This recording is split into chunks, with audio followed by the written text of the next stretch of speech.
What is your Tinder horror story? I don't use Tinder. However, my roommate loves it, and she's brought back numerous visitors, which is fine, except for the fact that the apartment is tiny and we share a room, and also the fact that my roommate doesn't really care what I end up seeing, and, as it turns out, most guys don't care about having another girl in the room either. Some take it as an opportunity for a threesome. My roommate is my Tinder nightmare.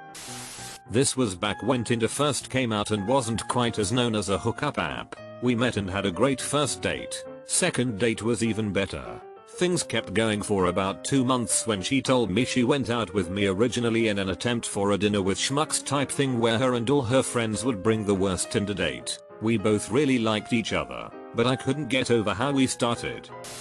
Went on a date with a girl who had already told her whole family about me before we even met, and she wanted me to meet them in person on the first date. Nope. Matched with my cousin. My Tinder nightmare began on the 8th of January 2014 when I started texting with a beautiful woman who I knew was out of my league. I'm a 50-ish Caucasian guy, out of shape, overweight, but otherwise stable and normal. She was a 30-year-old black woman, college educated, stunningly beautiful and very elegant and slender. Nonetheless, after a few days of texting I invited her to join me for dinner at a very nice restaurant downtown. To my dismay she actually accepted my invitation. I was waiting for her at the bar and when she walked in my jaw hit the floor. She was so beautiful I literally lost my breath for a moment. She was taller than me in her heels and was wearing a beautiful short dress with the most amazing legs I had ever seen.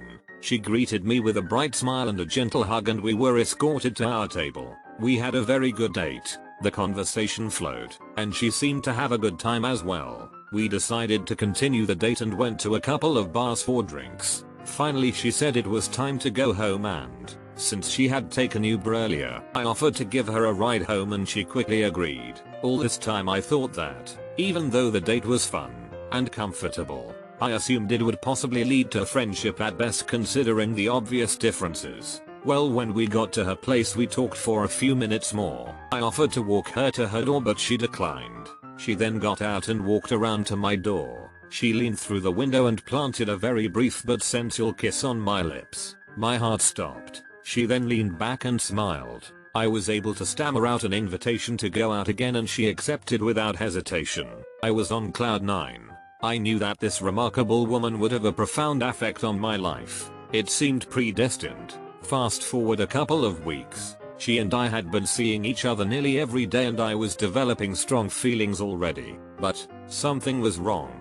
I had a weird nagging sense that she was hiding something. Although she was being very affectionate, something just felt off. Then finally it happened. We were out at a bar together. It was a good time but she seemed distracted. As we were leaving she turned to me and said, in a serious tone, "We need to talk." I thought, this is it. The differences between us are too much for her and I'm about to be friend-zoned. But nothing prepared me for what came next. She asked me to just listen and not say anything, and I agreed. She then started out by saying that she had developed strong feelings for me but there was something that I needed to know about her that might make me want to change my mind about pursuing a relationship. My mind was spinning and so many scenarios raced through my head. Is she married? Is she a criminal? Then I remembered a few days earlier when we were making out and I touched her breast lightly and realized that she had breast implants because it was quite hard. So I thought, OMG, is she trans? But, as it turns out, she wasn't, but that would have been better than what came next. She looked at me, and with a tear in her eye, she told me that she has stage 4 breast cancer. She was originally diagnosed 4 years earlier as stage 3 and had beaten it back into remission after having a double mastectomy along with radiation treatment and chemotherapy. Now it had returned as stage 4 and she was to start chemo again in 2 weeks. I was floored. She then stated that she will understand if I wanted to turn and run and she wouldn't think less of me for it. My response was to reiterate that I adored her, and I thought she was an amazing woman and if she wanted me to take this journey with her that I would be honored to do so. We kissed and just held each other for a while. Finally she said goodnight and went to her car to go home. I cried all the way home. We had a full amazing year together. I had to go to Japan for work and she met me there in between chemo treatments. She never cried and was always elegant. I learned what the true definition of grace meant. We lived a lifetime in 2014. She died 9 months ago, 15 months after we met. I am a much better man for having met her and shared in her struggle. I love you and miss you so much, Jenny. One time I messaged a girl. She didn't message me back. Classic. This is the story of my second day using Tinder and my very first Tinder date. It's Tuesday. I matched up with this girl. I'll call her Elle. And we chatted back and forth for a bit. She's cute as hell and I suggest meeting up and I try to find a nice neutral spot near her where we can get together.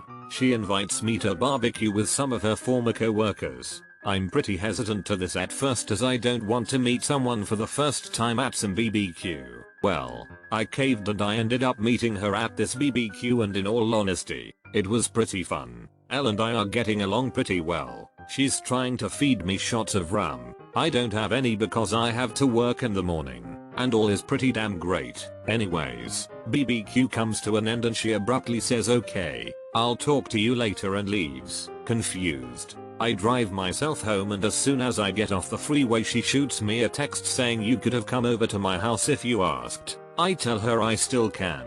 She shoots me her address, and I turn around and speed to her house. She doesn't live in the greatest part of town, but I was too certain that I was going to get some so I didn't really care. I pull up to her house and she meets me out front and greets me as I walk up. As I'm walking up the stairs to her door she mentions that she takes in stray cats. I'm allergic to cats, but really as long as I don't touch my eyes it's a non-issue. Also, I'm thinking she probably has maybe 4 cats at most. These thoughts are running through my mind as I'm still walking up the steps when she says yay, so I have like 15 cats, and then opens the front door. The front living room was pitch black, but I saw at least a dozen pairs of eyes all turn and look at the now open front door. Then they all scattered like a bunch of sea croaches. Now I haven't broken stride this entire time and continue right through the door. As I crossed the threshold I thought I had walked through a goddamn wall as the smell that washed over me was horrific and it felt like it had weight.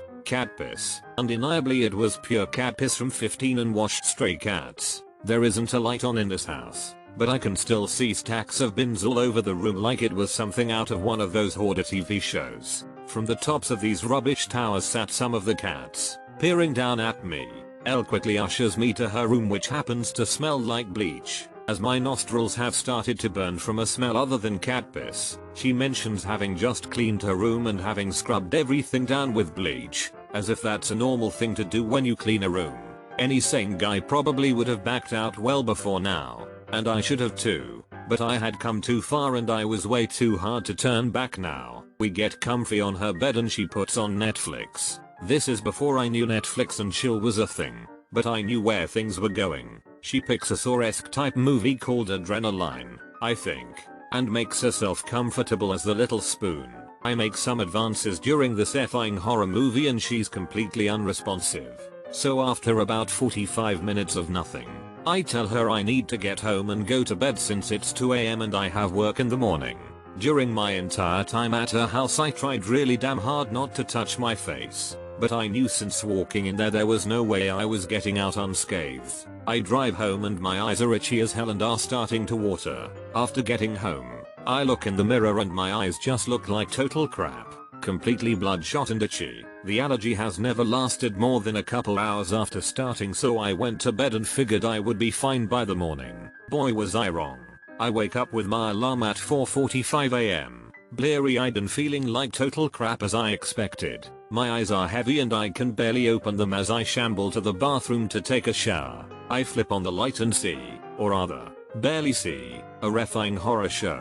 My right eyelid had swollen out to the point where it was nearly in line with my brow, and was completely swollen shut. My left was not much better. Even worse, it felt like sand had been poured in both of them.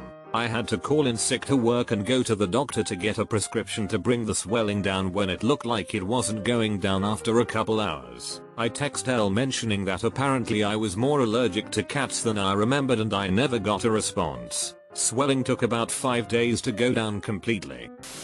My buddy isn't the smartest man. He picked a chick up and drove to a motel. They were walking into the room and she says, "Oh I forgot my purse in the car, do you mind if I go grab it?" He says, "Yeah, that's fine." and tosses her the keys. 5 minutes later he walks outside wondering where she is and his car is gone. For clarification, yes, he got his car back. I think the police found it about a week later. I don't think she was ever caught though. If you're in Baltimore swipping, don't let her near your keys. Auto-zoned. I went on a date with a guy and the entire time he was talking about how men are superior and how there have been scientific studies to show that women have an emotional reaction to the color red when they see it. I wonder why he was single. I've been on quite a few Tinder dates. Most are pretty standard dinner, drinks, occasional bang, etc. This isn't really a horror story, just the one that sticks out as the most bizarre funny. This girl, we'd been chatting for like a week or so, hit me up around 10 PM on a Sunday night and said she'd be in my neck of the woods on her way home and wanted to see if I wanted to hang out. I did. So she comes over, and she's got a bag of Mexican food with her. So I put on an episode of Always Sunny, and she busts out a monster bean and cheese burrito and a carne asada quesadilla. She asked if I wanted any, but I had already eaten. So this skinny, mind you, girl puts down both of these things in like 10 minutes. Just destroyed like 2 pounds of food. She wipes her face off, grabs my hand, rubs her chest with my hands, and gets up and goes. Welp, I gotta go. You can tell your friends you at least got something out of it. Never to be seen again. I'm still in love with her. I met a guy on Tinder, seemed nice, fairly attractive, seemed a little vanilla actually. He didn't drink or smoke, wanted to be a meteorologist, was super close with his grandfather, gentlemanly and family oriented. Went to Starbucks and talked for a couple hours. It was nice. So, I set up another date. We went for ice cream and again talked for a while. We were sitting outside and I mentioned something about how guys have obvious body parts to be attracted to on women while girls pick out odd things like calves and such. He gets real weird and says I don't know if I should tell you this, so of course I prod him until he tells me. So, first he says he's got a foot fetish. That's not super strange and I'm mostly curious, so I ask him tons of questions about it. He'd never been in a serious relationship, so I asked him if he could handle being with a girl who wasn't into it, at least long enough to feel love towards him, and he said no. I've called a girl from Backpages a couple times cause I couldn't take it anymore. Still not that weird. Then he asks if I have ever heard of a crush fetish. He tells me not to Google it because it'll freak me out. Still haven't, never will. There are 2 levels of a crush fetish. LVL1. Becoming aroused watching someone crush invertebrate animals under their feet, like bugs, which was his fetish. And LVL2. Watching someone crush vertebrate animals like bunnies or kittens. This got me thinking about our previous date. We had a conversation on the first date about how I had been getting a lot more bugs in my room that summer, and so I'd been like squishing bugs all day, and he said that really got him going. I also realized he had asked me what kind of shoes I typically wear, and I had just brushed it off and answered him. I was wearing moccasins and, being a pretty open person, told him how they make my feet smelly, so I try to avoid them. He told me that I got really turned on when you said that. I'd love to smell your shoes if you'd let me. Among other very forward, very specific and unwelcome statements about what turned him on about me. Best part, I told him a week or so later I'd met someone and that we should end our communications. He texted me a few months later 4 or 5 times asking me for my help and that he'd pay me to let him do stuff with my feet. There was this guy, he was a solid 10 in his pictures. He messages me, asks me if I want to meet up for coffee, so I say yes. He messages me and tells me that I have to pick him up. Okay, whatever, I'll do it. I pick him up, and we decided to go eat instead. He's super funny and cute, so we hang out some more after dinner. Then he pulls out his phone and proceeds to tell me that he has a son and his baby mama took off to Washington, but has no idea what part or anything, with him, and he hasn't seen him in months. So he then takes out his phone and tells me to go through a folder on his phone of pictures of his son, like 300 of them. He sat there and made me look through every single one, and he would tell me the backstory to basically every single video and photo in that folder. I felt so bad, but man, I was happy when he left. That whole date just got so weird after that. He did some more stuff, but those are good stories for another time, lol.